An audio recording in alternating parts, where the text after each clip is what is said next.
Hey guys, Abhishek here, 20 years old graphic designer based in India.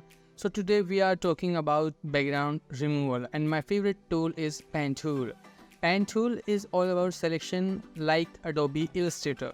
So first of all, we duplicated our layer so we can see the difference easily, and let's make a selection. And after selecting this subject, if we will write back here.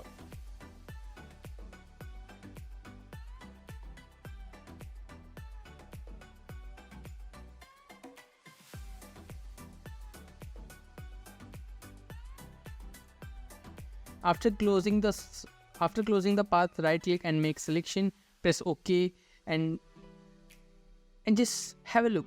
Your subject is selected, and just go over, make a mask button and just click on mask, and boom, your background is removed and you can see different. And now the headphones has the background. So now what we can do is select the magic wand tool and select the area you want to delete and press delete. Just delete.